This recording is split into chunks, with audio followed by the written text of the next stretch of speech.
Hi, ഞാൻ നിങ്ങളുടെ Bhagyalakshmi R Kurup from Adoor. വീണ്ടും ദൈവം നമുക്ക് നല്ലൊരു ദിവസം തന്നു. അനേകർ നിർഭാഗ്യവശാൽ അവരുടെ ജീവിതം അവസാനിപ്പിക്കേണ്ടി വന്നു. ചിലർക്ക് അവർ പോലും അറിയാതെ അവരുടെ ജീവിതം ആക്സിഡൻറ്റുകൾ മുഖേന നഷ്ടപ്പെട്ടു. ചിലർ മറ്റു ചിലരെ കൊന്നു തള്ളി. അങ്ങനെ പല രീതിയിൽ മനുഷ്യൻ തൻ്റെ ജീവനെ വിട്ട് ഈ ലോകത്തെ വിട്ട് ഒക്കെ പോവുകയാണ്. നമ്മൾ ഇത്രത്തോളം ദൈവം കാത്തല്ലോ. ഞാനിത് ഈ വ്ളോഗിൽ വരാൻ കാരണം ഞങ്ങളുടെ അടുത്തുള്ളൊരു പ്രദേശമാണ് പെരിങ്ങനാട് എന്നുള്ളത്. അടൂർ, പത്തനംതിട്ട അടൂർ, അതായത് കൊട്ടാരക്കരയിൽ നിന്ന് പന്തളത്തോട്ട് പോകുന്ന റൂട്ടിൽ. അടൂർ എന്ന് പറയുമ്പം കേരളത്തിൻ്റെ വാതിലാണ്. കേരളത്തിൻ്റെ മധ്യഭാഗം തുടങ്ങുന്ന സ്ഥലമാണ് എ ഡോർ, അങ്ങനെ അടൂർ, ADOOR. ഞങ്ങളുടെ ഈ സ്ഥലം നല്ലൊരു സ്ഥലമാണ്. അങ്ങനെ അധികം വെള്ളമൊന്നും ഇതുവരെയും കയറിയിട്ടില്ല, പ്രശ്നങ്ങളൊന്നും അധികമൊന്നും ഇല്ലാത്തൊരു ഏരിയയാണ്. ഇവിടെ തന്നെ ഗവൺമെൻറ് ഓഫീസുകൾ, മറ്റ് പ്രൈവറ്റ് ഓഫീസുകൾ, സ്കൂൾസ് ഇവിടെ ഇല്ലാത്തൊന്നുമില്ല. എൻജിനീയറിങ് കോളേജ് എല്ലാം ഉണ്ട്. അപ്പോൾ ദൂരെ നിന്ന് വരുന്ന ആൾക്കാരൊക്കെ ഇവിടെ തന്നെ സ്ഥലം വാങ്ങിച്ച് വീട് വെക്കാനൊക്കെ ഉള്ള ശ്രമമാണ്. അത്രയ്ക്ക് നല്ലൊരു, എൻ്റെ അറിവിലൊരു നല്ലൊരു സ്ഥലമാണിത്. ഇപ്പം ഞങ്ങളുടെ അടൂരിനടുത്തുള്ളൊരു പ്രദേശമാണ്, ഗ്രാമപ്രദേശമാണ് പെരിങ്ങനാടെന്ന് പറയുന്നത്. ഇന്നലെ കൊട്ടാരക്കര ടൂർ പോയൊരു 2 പെൺകുട്ടികൾ, മരുത്തോമലല്ലോ അങ്ങനെ കണ്ട് പേര്, അപ്പോൾ അവിടെ കയറി താഴെ വീണെന്നോ അതിലൊരു കുഞ്ഞ് മരിച്ചെന്നോ, മീനൂന്ന് പെരിങ്ങനാടുള്ളൊരു മോള്, വേറൊരു കുഞ്ഞ് സീരിയസ് ആയിട്ട് ഹോസ്പിറ്റലൈസ്ഡ് ആണെന്നൊക്കെ കേട്ടു. ഇതൊക്കെ കേട്ടപ്പം മനസ്സിന് ഭയങ്കര വിഷമം തോന്നി. കാരണം എന്താ ഇങ്ങനെ? ആ കുട്ടിയൊക്കെ +2 പഠിക്കുന്ന കുട്ടിയാണെന്ന് തോന്നുന്നു. അത് 10ലോ +2ലോ എന്തായാലും സുബോധം. ഇപ്പോഴത്തെ കൊച്ചു കുഞ്ഞുങ്ങൾക്ക് വരെ ഭയങ്കര ബോധവും സുബോധവും പരിജ്ഞാനം അങ്ങറ്റത്തെ അറിവുള്ള പിള്ളേരാണ്. അപ്പോൾ ഇത്രയുള്ള കുട്ടികൾ എന്തുകൊണ്ട് അവർക്ക് പറ്റിയ തെറ്റുകളാണോ മിസ്റ്റേക്കാണോ ആക്സിഡൻ്റലി സംഭവിച്ചാണോ എന്ന് എനിക്കറിയില്ല. അതിനെപ്പറ്റി കൂടുതൽ വാർത്തകളൊന്നും ഞാൻ കണ്ടില്ല. ആദരാഞ്ജലികളുടെ കോളത്തിൽ ആ കുഞ്ഞിൻ്റെ മീനിൻ്റെ ഫോട്ടോ കണ്ടു, അത്രമാത്രമേ ഞാൻ കണ്ടുള്ളൂ. അപ്പം താഴോട്ടുള്ള കമൻസ് വായിച്ചപ്പം വീട്ടിലെന്തെങ്കിലും പ്രശ്നം ഉണ്ടായിക്കഴിഞ്ഞാൽ അത് തീർക്കാവുന്നല്ലേ ഉള്ളൂ, മാതാപിതാക്കന്മാർക്ക് എന്തെല്ലാം ടെൻഷനാണ്, അവരുടെ ജീവിതാവസാനം വരെ കരയാനുള്ള വകയല്ലേ നിങ്ങളിങ്ങനെ ചെയ്യുമ്പോൾ ഉണ്ടാകുന്നത് എന്നൊക്കെ പറഞ്ഞ് കുറേ കമൻസ് കണ്ടു. പക്ഷെ ഞാൻ ചിന്തിച്ചത് ആ വഴിക്കൊന്നുമല്ല. നമുക്ക് നമ്മുടേതായിട്ടുള്ളൊരു എന്താ പറയുക, ഒരു ചിന്താശേഷി വേണം, പ്രതികരണശേഷി വേണം, പരിചയസമ്പന്നത വേണം ജീവിക്കാൻ. പ്രതികൂലങ്ങളെ ഓവർകം ചെയ്യാനുള്ള ഒരു ശേഷി ഇന്ന് പല കുട്ടികൾക്കും ഇല്ല. കാരണം ന്യൂക്ലിയർ കുടുംബമാണ്. ലാളിച്ച്, സത്യം പറഞ്ഞാൽ ലാളന കൂടിപ്പോയി പല കുട്ടികളും വഷളായി ജീവിക്കുന്നൊരു സമയമാണ്. അവർക്ക് എല്ലാവിധമായ സ്വാതന്ത്ര്യങ്ങളും കൊടുത്തുകൊണ്ട് അവരെന്ത് ചെയ്താലും ചെറുപ്പം മുതലേ അത് തിരുത്താതെ അവരുടെ ഇഷ്ടങ്ങൾ നിവർത്തിച്ചു കൊടുക്കുന്ന പാരൻസാണ് ഇന്ന് കൂടുതലുള്ളത്. അത് തെറ്റായ ഒരു രീതി തന്നെയാണ്. അത് പഴയ രീതി തന്നെയാണ് നല്ലത്. പഴയ രീതിയിലും കുഴപ്പമുണ്ട്. കാരണം ഒരു ഫ്രീഡം എന്ന് പറയുന്ന സാധനം കുട്ടികൾക്കില്ല. കുട്ടികൾക്കെന്നല്ല, സ്ത്രീകൾക്കില്ല, ഭാര്യയ്ക്കില്ല. അമ്മമാർ മാത്രം വിലസി നടക്കും. അവരെ ആരും അങ്ങനെ ഇത് ചെയ്യത്തില്ല. എന്നാലും അമ്മയ്ക്ക് ഭർത്താവ് ഉണ്ടെങ്കിൽ, അച്ഛനുണ്ടെങ്കിൽ അവരുടെ കാര്യം കഷ്ടകാലം തന്നെ. പ്രത്യേകിച്ച് വലിയ തറവാടിലും ഒക്കെ ആണെങ്കിൽ അങ്ങനെയൊക്കെയുള്ള പ്രശ്നങ്ങളൊക്കെ ഉണ്ടാകും. ഒരു ഫ്രീഡം ഇല്ലായിരുന്നു. ഓരോരുത്തും പോകാൻ പറ്റത്തില്ല, അങ്ങോട്ട് തിരിയാൻ പറ്റത്തില്ല, ഇങ്ങോട്ട് നീങ്ങാൻ പറ്റത്തില്ല, വീട്ടിൽ ശബ്ദം ഉണ്ടാക്കാൻ പറ്റില്ല, അഭിപ്രായം പറയാൻ പറ്റില്ല. അങ്ങനെയൊക്കെയുള്ളൊരു കാലമായിരുന്നു പണ്ടത്തെ കാലം. അപ്പോൾ അന്നത്തെ കാലത്തും പ്രശ്നമുണ്ട്, പോരായ്മയുണ്ട്. ഇന്നത്തെ കാലത്ത് പ്രശ്നവും പോരായ്മയുണ്ട്. ഈ രണ്ടിനും ഇടയിലുള്ളൊരു കാര്യം, ആവശ്യത്തിന് പല കാര്യങ്ങളും അഭ്യസനം കുഞ്ഞുങ്ങൾക്ക് കൊടുക്കണം, അവർ നിയന്ത്രിക്കണം, കാര്യങ്ങൾ പറഞ്ഞ് മനസ്സിലാക്കണം, സ്നേഹത്തോടെ.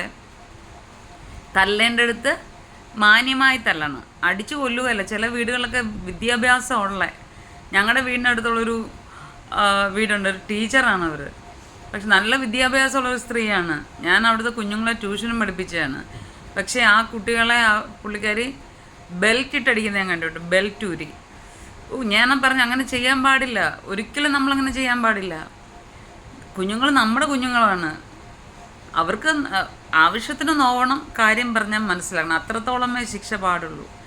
ബൈബിളിൽ പറയുന്നുണ്ട് വടിയെ സ്നേഹിക്കുന്നവർ കുഞ്ഞുങ്ങളെ നശിപ്പിക്കുമെന്ന്. കാരണം വടിയെ നമ്മൾ സ്നേഹിക്കാൻ പാടില്ല, കുഞ്ഞുങ്ങളെയും അധികം ഒന്നും സ്നേഹിക്കാൻ പാടില്ല, ഇച്ചിരിയൊക്കെ ഒന്ന് വിട്ട് കിടക്കണം. കാരണം ചില കാര്യങ്ങളിലൊക്കെ നമ്മളൊന്ന് കണ്ണടച്ചിട്ട് കുണ്ടിക്ക് 2 എണ്ണം കൊടുക്കേണ്ടടുത്ത് കൊടുക്കണം.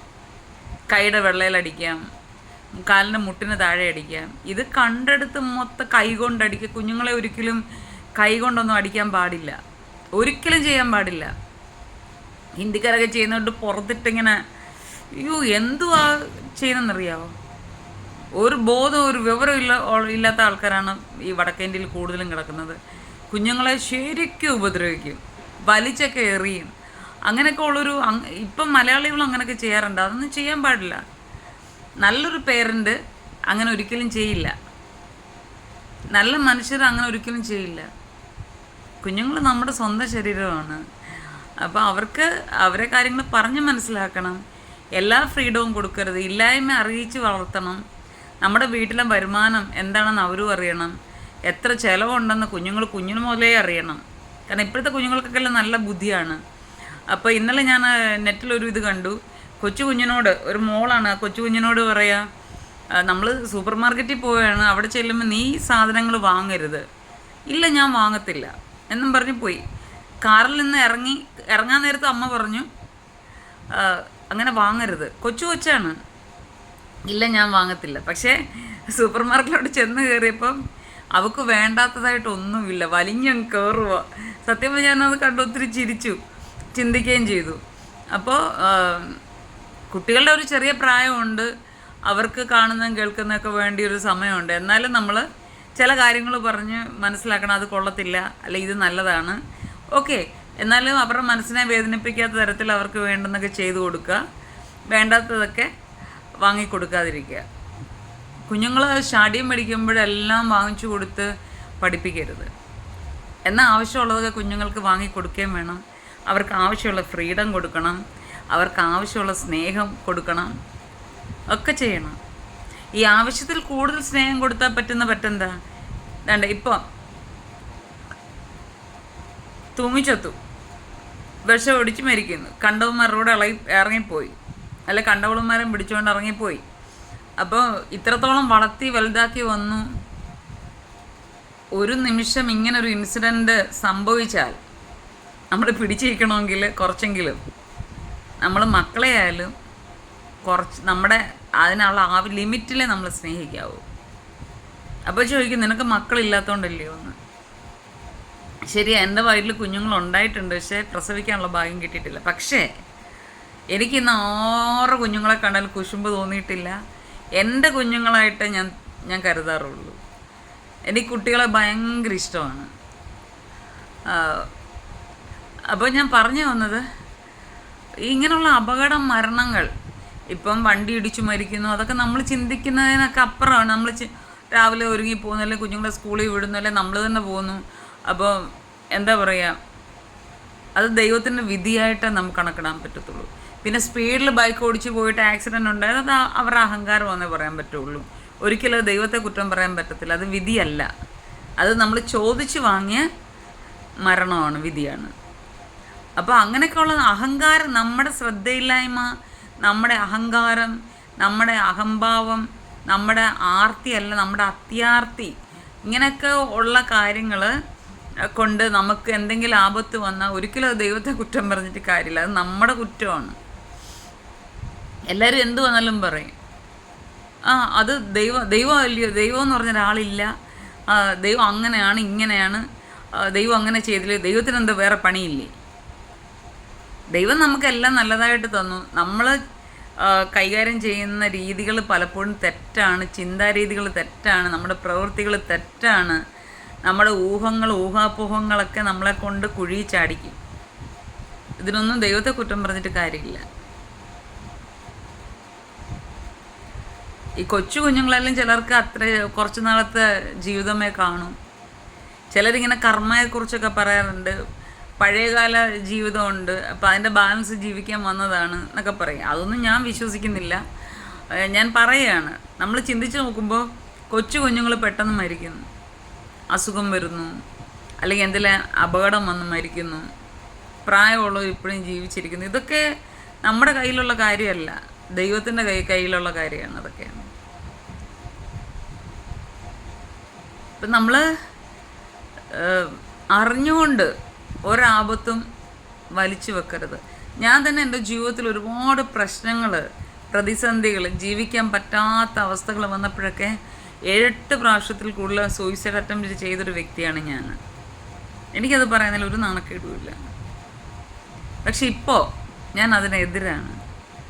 ഞാനിപ്പോൾ ചിന്തിക്കാറുണ്ട്, അന്ന് ഞാനത് ചെയ്തിരുന്നെങ്കിൽ ഇന്ന് എനിക്ക് ഇത്രയും കാലം ജീവിച്ചിരിക്കാനോ ഇങ്ങനെയുള്ള സന്തോഷങ്ങളും നന്മകളൊക്കെ അനുഭവിക്കാനോ ഒന്നുമല്ല, ഞാനൊരു യൂട്യൂബർ ആകാനോ അല്ലെങ്കിൽ ഒരു പാട്ടുകാരി ആകാനോ ഒന്നും എനിക്ക് പറ്റില്ലായിരുന്നു. അല്ലെങ്കിൽ സ്വന്തമായിട്ടൊരു സ്ഥാപനം നമ്മൾ അച്ചീവ് ചെയ്യാൻ ഒന്നും പറ്റില്ലായിരുന്നു, ഇല്ലേ? സത്യം പറഞ്ഞാൽ ഈ പോലീസുകാരുടെ കാര്യം പറയുമല്ലോ, പോലീസും പട്ടാളം തമ്മിൽ വ്യത്യാസമുണ്ടെന്ന് ഞാൻ കേട്ടിട്ടുള്ളത്. പോലീസുകാരുടെ ജോലിയിൽ ഇരിക്കുമ്പോൾ മാത്രമേ അവർക്ക് വിലയുള്ളൂ. പട്ടാളക്കാരങ്ങനല്ല. കക്കൂസ് കഴിയുന്ന ആളാണ് പട്ടാളത്തിലെ കക്കൂസ് കഴിയുന്ന ആളാണെങ്കിൽ പോലും അദ്ദേഹം മരിക്കുന്നവരെ പട്ടാളക്കാരൻ, സോൾജിയർ, ഇന്ത്യൻ ആർമിയിലെ സോൾജിയർ എന്ന, അതേത് രാജ്യമാകട്ടെ, എന്ന ബഹുമതിയോടെ ബഹുമാനത്തോടെ മാത്രമാണ് അദ്ദേഹത്തെ നമ്മൾ നോക്കിക്കാണുന്നത്. ആ ഒരു പൊസിഷൻ പുള്ളിയുടെ മരണം വരെ ഉള്ളതാണ്. പക്ഷെ പോലീസുകാർ അങ്ങനെയല്ല. അതിനകത്ത് ഇറങ്ങിക്കഴിഞ്ഞാൽ അവർക്ക് യാതൊരു വിലയില്ല, ആരും മൈൻഡും ചെയ്യത്തില്ല. അവർക്ക് അതിൻ്റെ അവരാ യൂണിഫോം ഇട്ട് ജോലി ചെയ്യുമ്പം ഉള്ള ഗർജനവും ചാട്ടവും ബഹളമൊക്കെ ഉള്ളൂ. അതിനപ്പുറത്തോട്ടൊന്നും പോലീസുകാർക്കില്ല. അതാണ് പോലീസും പട്ടാളം തമ്മിലുള്ള ഇത്. അതുപോലെ തന്നെ നമ്മുടെ ജീവിതം, നമ്മൾ ജീവിച്ചിരിക്കുമ്പോൾ മാത്രമേ ഉള്ളൂ നമ്മുടെ ആത്മാവ് ഈ ശരീരത്തിൽ ഉള്ള കാലത്തോളം മാത്രമേ ഉള്ളൂ നമുക്ക് വിലയുള്ളത്.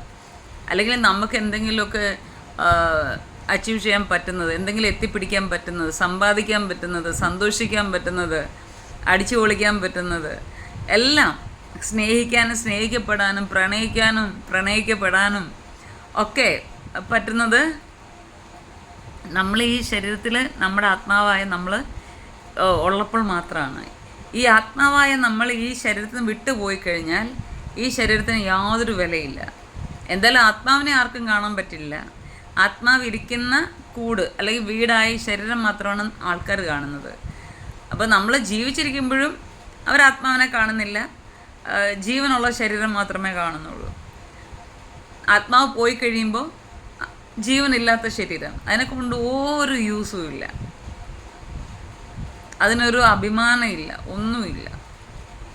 പിന്നെ ഒരു മാനസിക ലെവലിൽ വെച്ച് ഏത് കള്ളനും കൊലപാതകനും വ്യഭിചാരം ചെയ്യുന്നവനും വൃത്തികെട്ടവനും ഒക്കെ ചത്ത് കിടക്കുമ്പോഴും പറയും എന്തോ, ഇദ്ദേഹം മാന്യനായിരുന്നു, നല്ലതായിരുന്നു. ഇതെല്ലാം കള്ളത്തരമാണ്. അങ്ങനെ പറഞ്ഞിട്ട് ഒന്നും നേടാനില്ല. ശവശരീരത്തെ ബഹുമാനിക്കുന്ന ഒരു രീതി നമ്മുടെ ഇന്ത്യൻ കൾച്ചറിൽ ഉള്ളതുകൊണ്ട്, അല്ലെങ്കിൽ കേരള കൾച്ചറിലുള്ളത് കൊണ്ട് അങ്ങനെ ചെയ്യുന്നു എന്ന് മാത്രം.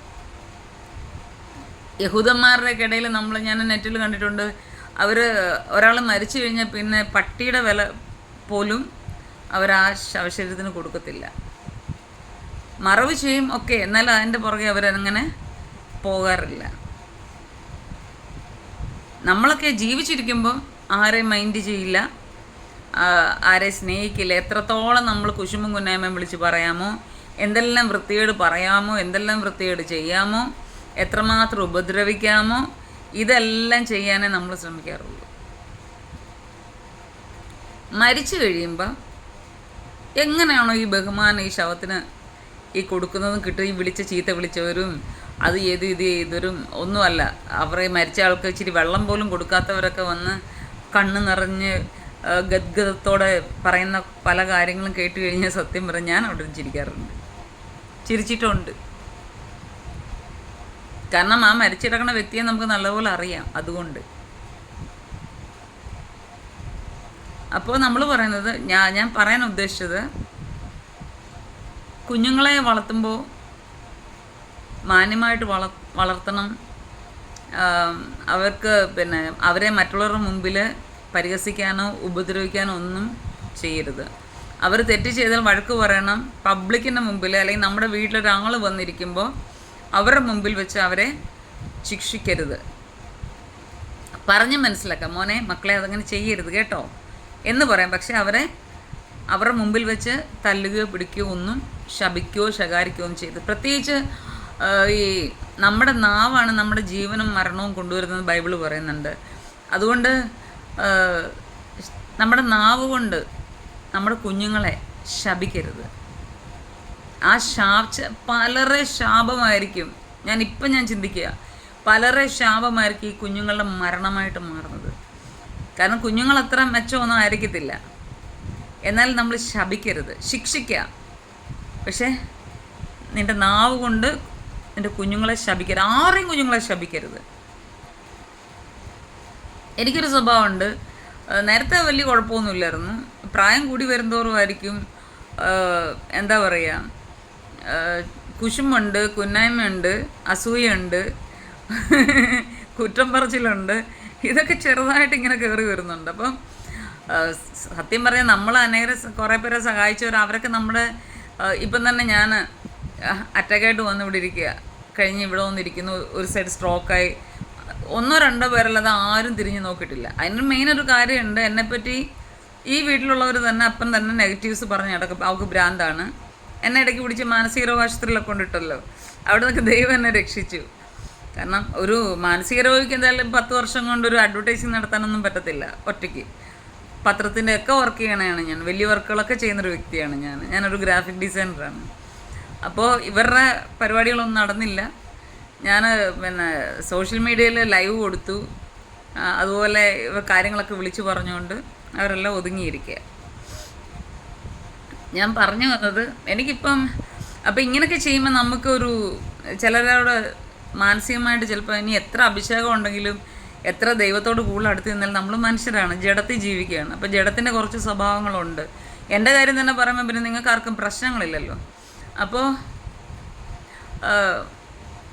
എൻ്റെ കൂട്ടുകാരുടെ തന്നെ അല്ലെങ്കിൽ ഞാൻ പറയില്ല അവരിങ്ങനെ ഇത് ചെയ്ത് സത്യം പറഞ്ഞാൽ. അപ്പം ഞാൻ സത്യം പറഞ്ഞാൽ കുറച്ച് ദിവസം ഞാൻ പ്രാർത്ഥിക്കുന്നുണ്ട്, ദൈവമേ ഡാഡി എൻ്റെ ഈ സ്വഭാവത്തിൽ നിന്ന് എനിക്കൊരു മാറ്റം തരണേ, യേശുവിനെ നാമത്തിൽ ഞാൻ ചോദിക്കുക. ഈ കുറ്റം പറച്ചില്ല, അവരെന്നെ ദ്രോഹിച്ചു എന്നുള്ളത് സത്യമാണ്. പക്ഷെ എന്നാലും കുറ്റം നമ്മൾ പറയുമ്പം ആ നെഗറ്റിവിറ്റി വരുന്നത് നമ്മുടെ ഉള്ളിൽ തന്നെയാണ്. അപ്പം നമ്മുടെ ശരീരത്തിന് അത് ഹാം ചെയ്യും. അപ്പം അതുകൊണ്ട് ദോഷം ചെയ്യും. അപ്പം അതുകൊണ്ട് ഞാനിങ്ങനെ പറയും, ദൈവമേ എൻ്റെ ഈ വൃത്തിയുടെ സ്വഭാവം എന്ന് തുടങ്ങിയതാ. പണ്ടൊക്കെ ആണെങ്കിൽ ആരും ഒന്നും പറയൂല, ഒന്നും ചെയ്യില്ല, ഒന്നും അങ്ങനൊന്നുമില്ല, ദേഷ്യവും പകയും അങ്ങനെ ഒന്നുമില്ല. ഇപ്പം കുറച്ച് നാൾ കൊണ്ട് തുടങ്ങിയ സോക്കടാണ് എനിക്കുള്ളത്. അപ്പോൾ അതിൽ നിന്നൊക്കെ ഞാനിങ്ങനെ മാറി വരികയാണ്. എത്ര തെറ്റ് ചെയ്താലും ചില കാര്യങ്ങൾ നമ്മൾ ചിലരെക്കുറിച്ച് പറഞ്ഞേ പറ്റുള്ളൂ, ചില കാര്യങ്ങളും പറഞ്ഞേ പറ്റുള്ളൂ. പറയേണ്ടടുത്ത് പറയേണ്ടതുപോലെ പറയേണ്ട സമയത്ത് പറഞ്ഞേ പറ്റത്തുള്ളൂ. ചിലരോട് നമുക്ക് എതിർത്ത് നിന്നേ പറ്റുള്ളൂ. അതെല്ലാം ഉണ്ട്. എന്നാലും എപ്പോഴും ഇങ്ങനെ മനസ്സിൽ കിടന്നിങ്ങനെ കുറുകുറാന്ന് വരുന്ന ആ ഒരു സ്വഭാവം നല്ലതല്ല. അപ്പോൾ എനിക്കും അത് മാറ്റണം. സത്യം പറയും, ഇപ്പം ഞാനിങ്ങനെ എനിക്ക് ഒരുപാട് ആഗ്രഹങ്ങളുണ്ട്. അപ്പോൾ ഉള്ളൊരു വ്യക്തിയാണ്. അപ്പം മറ്റുള്ളവരൊക്കെ ഞാൻ ആഗ്രഹിക്കുന്ന കാര്യങ്ങൾ ചെയ്യുന്നു, ഞാനിവിടെ സുഖമില്ലാതിരിക്കുന്നു. അപ്പോൾ എനിക്കൊരു കുശുമ്പ്, ഒരു അസൂയ, ഇതൊക്കെ തോന്നാറുണ്ട്. കാരണം അത് ചെയ്യാൻ പറ്റുന്നില്ലല്ലോ. സത്യസന്ധമായിട്ടാണ് ഞാൻ സംസാരിക്കുന്നത്. കാരണം അവരത് ചെയ്യുന്നതുകൊണ്ടല്ല, എനിക്കത് ചെയ്യാൻ പറ്റുന്നില്ലല്ലോ, ഞാൻ ഒരുപാട് ആഗ്രഹിച്ചതാണല്ലോ എന്നൊക്കെ ഉള്ളൊരു രീതി. എന്തായാലും അതും മാറ്റണം. കാരണം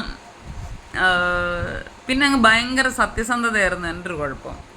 അപ്പോൾ ഈ ഭയങ്കര സത്യസന്ധത നമ്മളെ കൊണ്ട് കുഴി ചടിക്കും, ശത്രുക്കളെ ഉണ്ടാക്കും, അതൊക്കെ ചെയ്യും. അപ്പം ഞാനിങ്ങനെ ചിന്തിച്ചു, ഒരുപാട് സത്യസന്ധതയാകരുത്, എല്ലായിടത്തും സത്യം വിളിച്ച് പറയാൻ പാടില്ല. എന്നാൽ നമ്മൾ കള്ളത്തിന് പുറകെ പോവുകയും ചെയ്യരുത്, കള്ളത്തിനെ സപ്പോർട്ട് ചെയ്യരുത്. കള്ളം പറയാൻ, ഒരാളെ രക്ഷിക്കാൻ, ജീവൻ നിന്ന് രക്ഷിക്കാൻ, അല്ലെങ്കിൽ കുടുക്കിൽ നിന്ന് രക്ഷിക്കാൻ വേണ്ടി നമുക്കൊരു ചെറിയ കള്ളമൊക്കെ പറയുന്നതിന് കുഴപ്പമില്ലെന്നാണ് എൻ്റെ ഒരു അഭിപ്രായവും ഒരു ചിന്തയൊക്കെ. അല്ലാതെ നമ്മൾ ഒരു കാര്യത്തിനും കള്ളത്തരം കാണിക്കുകയോ പറയുകയോ ഒന്നും ചെയ്യരുത്. അപ്പം നമ്മൾ ഈ പല കാര്യങ്ങളും എല്ലാവരെയും വിശ്വസിക്കരുത്. ഇപ്പം നമ്മുടെ വീട്ടിലുള്ളവരെ പോലും നമ്മൾ 100% വിശ്വസിക്കാൻ പാടില്ല. ഒരു 10% ഇട്ടേക്കണം. നമ്മുടെ ഓരോരുത്തർ വീട്ടിൽ ഞങ്ങളുടെ വീട്ടുകാർ, ഞങ്ങളുടെ മക്കൾ, അല്ലെങ്കിൽ എൻ്റെ അച്ഛനും അമ്മയെ ഇതാ തേന പാല കുന്തമാന്ന്. പക്ഷേ അവർ പക്കാ ഫ്രോഡുകളായിരിക്കും. നമുക്കാരെയും അറിയില്ല. നമ്മുടെ പ്രായം കഴിഞ്ഞാണ് നമ്മുടെ പേരൻസും ഇതായത്. നമ്മുടെ പേരൻസിനെ കുറ്റം പറയണമെന്നല്ല. ചില കാര്യങ്ങൾ കേൾക്കുമ്പം ചിലർ ദേഷ്യം വരുമ്പോൾ അവരുടെ പഴയ കാലത്തെ കാര്യങ്ങളൊക്കെ വിളിച്ചു പറയുമ്പോൾ അവരെ കൊല്ലാനും തിന്നാനും പോയിട്ടൊന്നും വലിയ കാര്യമൊന്നുമില്ല. കാരണം നമുക്ക് ആ വിഷയത്തെപ്പറ്റി അറിയില്ല. നമ്മുടെ പാരൻസിൻ്റെ സ്വഭാവം എന്തായിരുന്നെന്നോ അവരെങ്ങനായിരുന്നെന്നോ നമുക്കറിയത്തില്ല. ഉള്ള കാര്യം പറയുക. അപ്പോൾ ഇങ്ങനെയുള്ള കാര്യങ്ങളൊക്കെ കുഞ്ഞുങ്ങളെ പറഞ്ഞ് പഠിപ്പിക്കണം. അവർക്ക് വലിയ കുശുമ്പോ അസൂയോ ഒന്നും ഉണ്ടാകാത്ത രീതിയിൽ മറ്റുള്ളവർക്ക് നല്ലത് വരുമ്പോൾ സന്തോഷിക്കാനൊക്കെ, മറ്റുള്ളവർക്ക് വേണ്ടി നന്മ കിട്ടാൻ പ്രാർത്ഥിക്കാനൊക്കെ അവരെ പഠിപ്പിക്കണം. മറ്റുള്ളവരെ സ്നേഹിക്കാനും അവർക്ക് ആവശ്യമുള്ളത് കൊടുക്കാനും, എല്ലാം കൂടെ കൊടുക്കാൻ പഠിപ്പിക്കരുത്. നമുക്ക് ആവശ്യമുള്ളത് നമ്മൾ കരുതി വെച്ചിട്ട് ബാക്കി വേറൊരാൾക്ക് ഒരു ആവശ്യം ഉണ്ടെങ്കിൽ പണമായാലും വസ്ത്രമായാലും ഒരു പിന്നെ ഒരു 30-40 ഡ്രസ്സുണ്ട്. ഇല്ലാത്തൊരാൾ വരുമ്പോൾ 2 ഡ്രസ്സ് കൊടുക്കുന്നതിൽ ഒരു കുഴപ്പമില്ല, 5 കൊടുത്താലും കുഴപ്പമില്ല. അപ്പോൾ അങ്ങനെയൊക്കെയുള്ള കാര്യങ്ങൾ, അല്ലെങ്കിൽ ആഹാരമില്ല, അതിലൊരു മിണ്ടാപ്രാണി വരുന്നു, അതിനിച്ചിരി ആഹാരം കൊടുക്കണം. അത് ദൈവത്തിൻ്റെ സൃഷ്ടിയാണ്. അതിന് മിണ്ടാപ്രാണി പട്ടിയായാലും പൂച്ചയായാലും എന്തുമായാലും അതിനിച്ചിരി ആഹാരം കൊടുത്തു കഴിഞ്ഞാൽ അത് നമ്മളോട് സ്നേഹമേ കാണിക്കുകയുള്ളൂ, അത് നമ്മളെ ഉപദ്രവിക്കില്ല. അപ്പോൾ ഇങ്ങനെയുള്ള കുറേ കാര്യം നന്മകൾ നമ്മൾ നമ്മുടെ കുഞ്ഞുങ്ങളെ പറഞ്ഞ് മനസ്സിലാക്കണം. അതിലുപരി ദൈവത്തിൻ്റെ ശ്വാസമാണ് നമ്മളിലുള്ളത്. ജീവൻ തരുന്നത് ദൈവമാണ്. അത് തിരിച്ചെടുക്കാനും ദൈവത്തിന് മാത്രമേ അധികാരമുള്ളെന്ന് കുഞ്ഞിലെ മുതൽ നമ്മൾ കുഞ്ഞുങ്ങളെ പഠിപ്പിക്കണം. അതെനിക്കിപ്പം ദൈവം തന്നൊരു ചിന്തയാണ്. കുഞ്ഞിലെ മുതൽ, ചെറുപ്പം മുതലേ, ഒരു നഴ്സറി മുതൽ അല്ലെങ്കിൽ ഒരു അംഗനവാടി മുതൽ അത് കുഞ്ഞുങ്ങൾക്കെല്ലാം മനസ്സിലാവും പഠിപ്പിക്കണം. ഇത് നമുക്ക് തന്ന ജീവൻ ദൈവം തന്ന ജീവനാണ്. അത് നമുക്കെടുക്കാനോ മറ്റൊരാളുടെ ജീവൻ നമുക്ക് ഇല്ലാതാക്കാനോ മറ്റൊരു മിണ്ടാപ്രാണി മൃഗത്തിൻ്റെ ജീവിതം ഇല്ലാതാക്കാനോ, വൃക്ഷങ്ങളായാലും അതും ജീവനുള്ളതാണ്, അതിൻ്റെ ജീവൻ എടുക്കാനോ ഒന്നിനും പോകരുത്. അതെല്ലാം തെറ്റാണ് എന്നും പറഞ്ഞ് നമ്മുടെ വീടിൻ്റെ മുകളിലോട്ട് ചാഞ്ഞ് കിടക്കുന്ന മരം അതിനകത്ത് അതിനെ വെട്ടിക്കളയരുതെന്ന് നമ്മൾ പഠിപ്പിക്കത്തില്ല. കാരണം ചില സാഹചര്യങ്ങളിൽ മാത്രം നമുക്ക് ദോഷം വരുന്ന, നമ്മുടെ ജീവന് ഭീഷണിയാകുന്ന ചില സമയങ്ങളിൽ മാത്രം. ഇപ്പോൾ പാമ്പ് കയറി വരുന്നു, അതിനെ നമ്മൾ ലാളിക്കാൻ പറ്റുമോ? അത് നമ്മുടെ ജീവന് ഭീഷണിയാണ്. അതുകൊണ്ടാണ് അതിനെ നമ്മൾ പലരും കൊല്ലുകയൊക്കെ ചെയ്യുന്നത്. ഇപ്പോൾ അതിനെ കൊല്ലരുതെന്നാണ് പറയുന്നത്. അത് ഗവൺമെൻറ്റിനോട് എനിക്കത്ര താല്പര്യമില്ല. കാരണം നമുക്ക് ഇപ്പം പാമ്പ് പിടുത്തക്കാരെ എപ്പോഴും നമുക്ക് കിട്ടിയെന്ന് വരില്ല. ഇപ്പം നമുക്ക് ജീവന ദോഷം, നമ്മുടെ വീട്ടിൽ കുഞ്ഞുങ്ങൾ കാണും, പ്രായമുള്ളവർക്ക് ഓടിയൊന്നും രക്ഷപ്പെടാനൊന്നും പറ്റത്തില്ല, നമുക്ക് പോലും ചിലപ്പം പറ്റിയെന്ന് വരത്തില്ല. കാരണം പാമ്പ് ഭയങ്കര സ്പീഡാണ്. അപ്പോൾ അങ്ങനെ നമ്മുടെ മനുഷ്യജീവന് കേടുവരുന്ന സ്ഥലത്ത് നമുക്ക് അവരെ ഇല്ലാതാക്കാനുള്ളൊരു അധികാരം ഗവൺമെൻറ് കൊടുക്കേണ്ടത് അത്യാവശ്യമാണ്. അപ്പോൾ അങ്ങനെയൊക്കെയുള്ള കാര്യത്തിൽ മാത്രമേ നമ്മളൊരു കാര്യം ചെയ്യാവൂ. റിവഞ്ച് പാടില്ല. കാരണം എന്ന് പറഞ്ഞാൽ പക, അവനെ ഞാൻ അത് ചെയ്തേ പറ്റത്തുള്ളൂ, ഓക്കെ, അവനെ ഞാൻ ജീവിക്കാൻ വിടത്തില്ല, അവനെ കൊല്ലും. നമ്മളോട് ചില കാര്യങ്ങൾ ചിലർ ചെയ്താൽ അതിനെ ചോദിക്കാനും പറയാനും നീതിപീഠമുണ്ട്, പോലീസുണ്ട്, എല്ലാവരും ഉണ്ട്. അങ്ങനെ ഉള്ളതിനെ അത് അങ്ങനെ കൊടുക്കണം. അപ്പോൾ അല്ലാത്ത ഇപ്പം വലിയവരുടെ അടുത്തും കൂടെയാണ് ഞാൻ ഈ സംസാരിക്കുന്നത്. കാരണം എൻ്റെ മനസ്സിലുള്ളതാണ് ഞാൻ പറയുന്നത്. കാരണം അവിടെ ഇവിടെ എല്ലാം മരണങ്ങൾ, കൊലപാതകങ്ങളൊക്കെ നടക്കുന്നു. അതുപോലെ തന്നെ കൊച്ചു കുഞ്ഞുങ്ങളെ ഇട്ടേച്ച് അമ്മമാർ മറ്റുള്ളവരുടെ കൂടെ ഓടിപ്പോകുന്നു. ഞാൻ ചോദിച്ചു, എന്താണ് ഇത്ര കഴപ്പ്? സ്നേഹമുണ്ട്. ഞാനത് ചിന്തിച്ചിട്ട് നോക്കിയിട്ട് ഈ ലോകത്തിൽ പല കുടുംബങ്ങളിലും എല്ലാം അഡ്ജസ്റ്റ്മെൻറ്റ് ജീവിതമാണ്. പ്രത്യേകിച്ച് ഈ മൊബൈലും കൂടെ വന്നപ്പം ഓരോരുത്തർക്ക് 5-10 വീതം എക്സ്ട്രാ ആൾക്കാരുണ്ട്, സൊള്ളാനും പറയാനും ഒക്കെ. ഭാര്യയ്ക്കും ഉണ്ട്, ഭർത്താവിനും ഉണ്ട്, മക്കൾക്കും ഉണ്ട്, പാരൻസിനും ഉണ്ട് ഈ കാലത്ത്. അപ്പോൾ അങ്ങനെ ഇരിക്കുമ്പോൾ നിനക്കങ്ങ് അത്രയും കുഴപ്പമാണെങ്കിൽ ആരത്തേലും ഫ്രണ്ട്ഷിപ്പ് കൂട്. നീ എന്തിനാ ഈ കുഞ്ഞുങ്ങളെ ഇട്ടേച്ച് പോകുന്നത്? അവരുടെ ജീവിതം നീ ചിന്തിച്ചിട്ടുണ്ടോ? നിൻ്റെ സുഖം മാത്രം. അപ്പോൾ അവളൊരു ശരിയായിട്ടുള്ളൊരു അമ്മയല്ല. പിന്നെ ദ്രോഹിക്കപ്പെടുവാണെങ്കിൽ അത് കംപ്ലൈൻറ്റ് ചെയ്യാൻ സ്ഥലമുണ്ട്, അല്ലെ നീ തിരിച്ചടിക്കണം. കെട്ടിയാനാന്നൊന്നും നോക്കരുത്, കൊടുക്കണം വെച്ച്. നമ്മുടെ ശരീരത്തെ ദണ്ണിപ്പിച്ചുകൊണ്ട്, കാരണം നമ്മൾ ചെയ്യാത്ത കുറ്റം അല്ലെങ്കിൽ ദണ്ണിപ്പിച്ചുകൊണ്ട് അല്ലെങ്കിൽ ദണ്ണന ഏറ്റുകൊണ്ട് ഒരു വീട്ടിൽ കിടക്കണമെന്ന് ഞാൻ ഒരിക്കലും പറയില്ല. കാരണം അത് ഞാൻ ചെയ്തൊരു വ്യക്തിയാണ്. നമ്മളെ ഉപദ്രവിച്ചുകൊണ്ട് ആ ഉപദ്രവം ഏറ്റുകൊണ്ട് നമുക്ക് ഒരിക്കലും ജീവിക്കേണ്ട കാര്യമില്ല. അത് വേറൊരു കാര്യം. നീ പോകുമ്പോൾ കുഞ്ഞുങ്ങളെ കൂടെ കൊണ്ടുപോകണം. ഒരിക്കലും കുഞ്ഞുങ്ങളെ ഉപേക്ഷിച്ചിട്ട് പോകരുത്.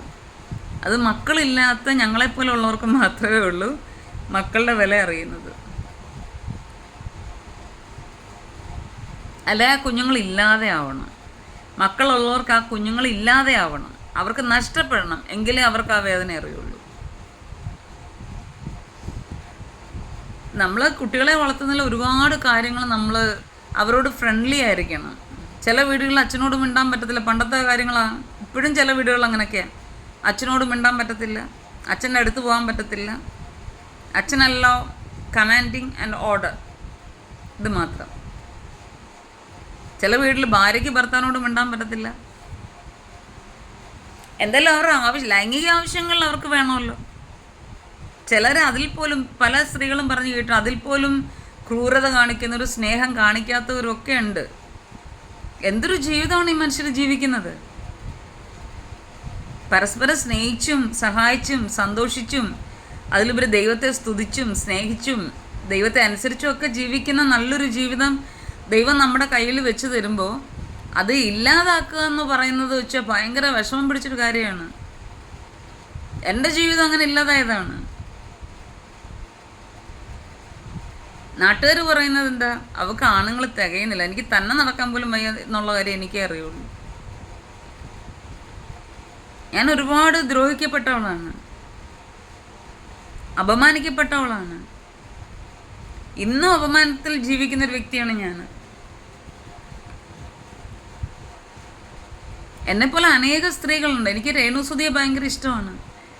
രേണുസുധിയുടെ ബാക്ക് ബോൺ എന്ന് പറഞ്ഞാൽ ഫ്ലവേഴ്സാണ്.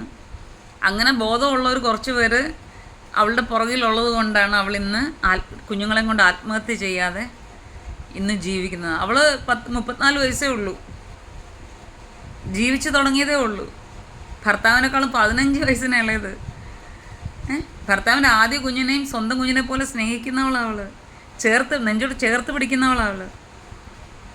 അവൾ വീട്ടിൽ ഇരുന്ന് കുത്തിയിരുന്ന് കരഞ്ഞ് ഒന്നുമില്ല നടന്നിരുന്നെങ്കിൽ മലയാളികൾക്ക് മൊത്തം ഇഷ്ടമായനെ. അവൾ മിടുക്കിയല്ല, മിടുക്കിയ രേണുസുധി. എനിക്ക് ഭയങ്കര ഇഷ്ടമാണ്. എനിക്ക് കുറേ നെഗറ്റീവ്സ് ഉണ്ട് ആൾക്കാർ ചാർത്തി വെച്ചേക്കുന്നത്. അപ്പം ഞാനിങ്ങനെ ചിന്തിച്ചു, ഞാനും അടുത്തൊരു നിമിഷം പ്രശസ്തിയിലേക്ക് വന്നാൽ അല്ലെങ്കിൽ വെളിയിലേക്ക് വന്നാൽ ഈ രേണുസുധി കേൾക്കുന്നതിനേക്കാളും നെഗറ്റീവ്സ് ആയിരിക്കും ഞാൻ കേൾക്കേണ്ടി വരിക. അതുകൊണ്ട് ഇപ്പം രേണുസുധിയുടെ കമൻസാണ് ഞാൻ കൂടുതലും വായിക്കാറുള്ളത്. കാരണം എന്നോട് എന്തെങ്കിലും പറഞ്ഞാൽ എനിക്ക് നവർ മൈൻഡാണ് എൻ്റെ സ്വഭാവത്തിൽ. ആരെല്ലാം പിന്നെ ഓരോരുത്തരും ആന നടന്നു പോവും, പട്ടികൾ കുരയ്ക്കും അത് കണ്ട്. അത്രയേ ഞാൻ ചിന്തിക്കാറുള്ളൂ. അപ്പം ഞാനിതിങ്ങനെ ചിന്തിക്കാറുണ്ട് ഈ രേണുസുധിയുടെ ഓരോ കാര്യം.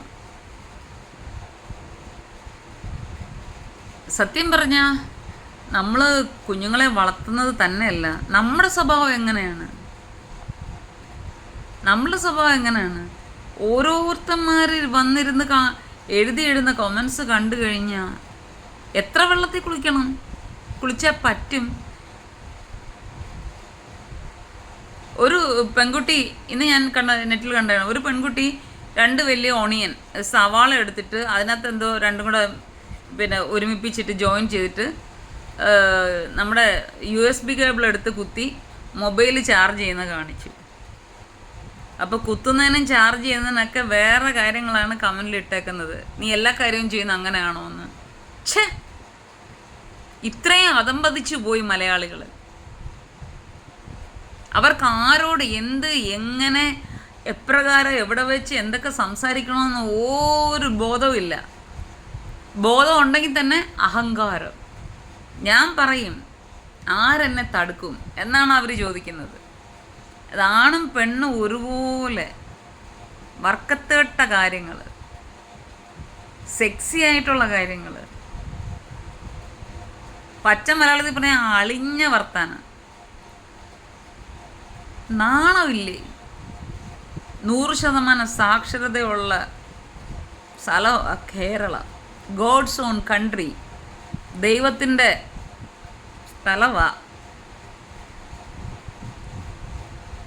എന്തോത്തിന് കൊള്ളാം. ഇപ്പം പച്ചപ്പ് പോലും പലയിടത്തും ഇല്ല ഈ ഗോഡ്സ് ഓൺ കൺട്രിയിൽ. മനുഷ്യനും ഇല്ല, പച്ചയായ മനുഷ്യരാരും ഇല്ല. എല്ലാം ഉണങ്ങി പൊടിഞ്ഞ് തേഞ്ഞ് എല്ലാം എല്ലാ വൃത്തികളും ചെയ്യുകയും ചിന്തിക്കുകയും ഒക്കെ ചെയ്യുന്ന മനുഷ്യരാണ് ഇപ്പോൾ ഇന്ന് കേരളത്തിലുള്ളത്.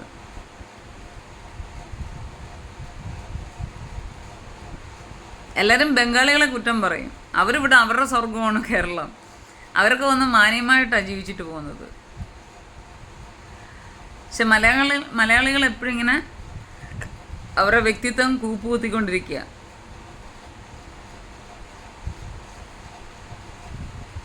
നമ്മൾ പറഞ്ഞു വന്ന വേറെയല്ല, പെരിങ്ങനാടുള്ള കുഞ്ഞ് മരിച്ച കാര്യമാണ്. ആത്മഹത്യകളെക്കുറിച്ച്, ആക്സിഡൻറ്റുകളെക്കുറിച്ച്.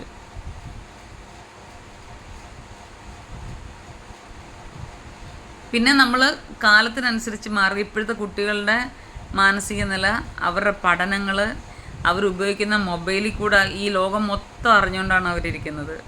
അപ്പോൾ അങ്ങനെയുള്ള എല്ലാ കാര്യങ്ങൾ വെച്ച് അവരുടെ സ്വഭാവം ഒക്കെ നമ്മൾ കണക്കിലെടുത്ത് വേണം അവരോട് നമ്മൾ നിൽക്കാൻ. വഴക്ക് പറയുന്നതിന് ഒരു ലിമിറ്റ് വേണം. അപ്പം ഇങ്ങനെയൊക്കെയുള്ള ഒരുപാട് കാര്യങ്ങൾ നമ്മൾ ശ്രദ്ധിക്കേണ്ടതായിട്ടുണ്ട്.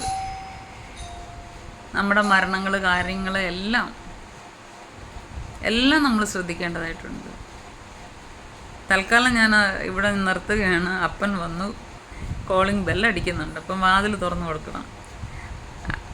ബാക്കി ഇനി എനിക്ക് കിട്ടുന്ന ചിന്തകൾ അടുത്ത വ്ളോഗിൽ കൂടി നിങ്ങളിലേക്ക് എത്തിക്കാൻ ഞാൻ ശ്രമിക്കാം.